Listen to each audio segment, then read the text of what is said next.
Donc bonjour, donc je viens Yanas, je suis l'année dernière quand je suis venu j'étais professeur d'histoire-géographie. En fait depuis septembre je suis déchargé donc j'enseigne plus. J'ai pas eu l'update. Non mais j'ai pas. C'était un petit, c'était pour montrer aussi l'évolution par rapport à l'année dernière. Donc en fait j'étais déjà venu présenter l'année dernière les pratiques en fait que j'avais pu observer et puis développer dans mon établissement scolaire. Et il se trouve que depuis septembre, je travaille à l'Académie de Créteil et je dirige un programme qui est dédié à l'utilisation du jeu vidéo en contexte pédagogique. Donc il y a eu effectivement des progrès par rapport à l'année dernière. Je reviendrai un petit peu sur ces questions-là de projets, de programmes présents sur l'Académie de Créteil à la fin de ma présentation. Et je vais commencer en fait par reprendre un petit peu à présenter un petit peu l'objet que j'étudie et que j'essaie et les pratiques donc que j'essaie de développer et de valoriser. Donc voilà, j'ai choisi un triptyque assez classique qui est présent chez de nombreux chercheurs qui ont travaillé sur le jeu vidéo en contexte pédagogique. Donc le premier, c'est le détournement de jeux vidéo existants qui n'ont pas forcément un potentiel pédagogique en soi, mais qui sont détournés. Ensuite, l'utilisation de jeux, alors on peut appeler ça des jeux sérieux, on peut aussi appeler ça des ressources ludo-éducatives ou ludo-pédagogiques. Donc ça, c'est l'utilisation, donc c'est use, c'est l'utilisation des ressources qui sont faites pour l'enseignement, le développement personnel, etc. Et ensuite, il y a la troisième catégorie de pratiques, donc qui sont les pratiques de création, avec des outils de programmation visuelle, mais c'est des pratiques de création qui sont dédiées à la création de jeux vidéo et qui sont de plus en plus populaires, surtout outre-Atlantique, en Amérique du Nord. Alors, premier faisceau de pratiques sont les pratiques de détournement. On appelle ça aussi le serious gaming. C'est le fait, donc c'est Ben Sawyer qui a nommé ce genre de pratique. Donc c'est véritablement détourner des jeux vidéo classiques sur console, sur PC, et essayer de les intégrer dans des séquences pédagogiques tout aussi classiques, c'est-à-dire utiliser vraiment des jeux vidéo pour atteindre des objectifs qui sont dans les curriculums, dans les programmes scolaires. Alors ces pratiques, elles ont toujours existé, c'est-à-dire que les enseignants ont toujours pris des éléments de leur environnement pour les introduire dans leur classe. Alors c'est la feuille, c'est la leçon de choses sur les cailloux ramassés, etc. Donc c'est vraiment quelque chose de tout à fait classique.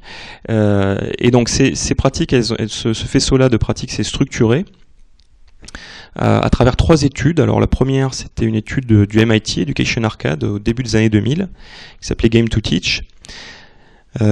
Donc là, c'était véritablement essayer de voir quels étaient les scénarios présents, donc les détournements effectués par les enseignants.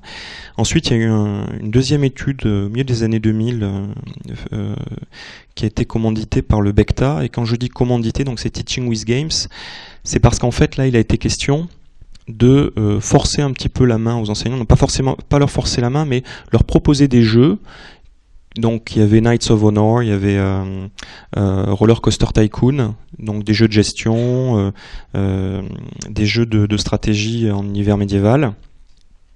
Et le but, c'était de voir ce que les enseignants pouvaient en faire et ensuite de les suivre dans l'appropriation de ces logiciels-là pour essayer d'évaluer les gains potentiels de ces pratiques.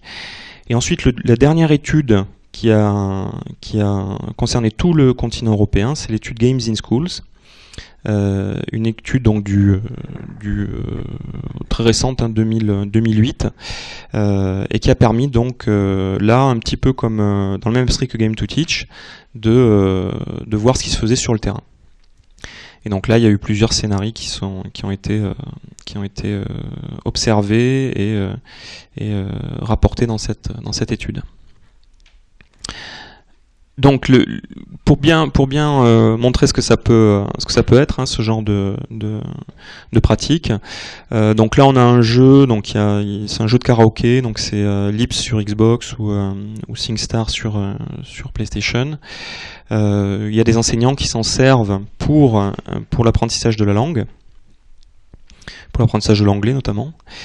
Donc le but est simple, hein, c'est en fait une pratique traditionnelle d'utilisation de la chanson en apprentissage des langues, et sauf que là en fait on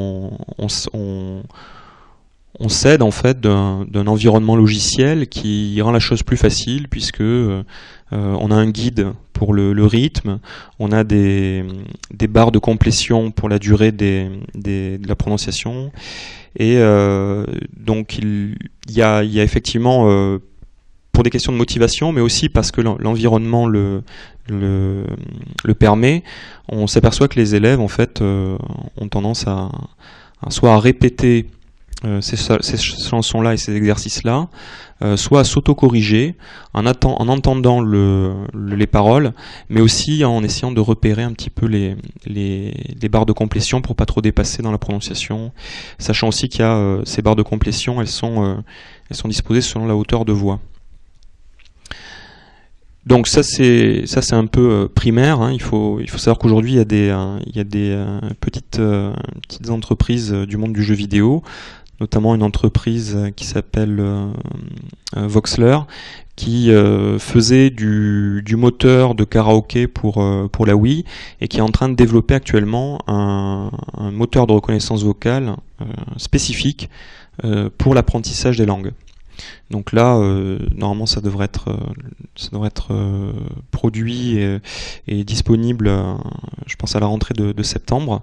Donc on va avoir en fait un karaoké, un SingStar ou un Lips spécial pour l'apprentissage de l'anglais ou des langues.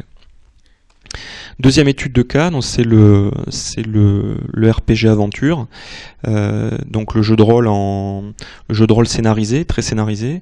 Donc là on a une quête, on est dans un jeu narratif.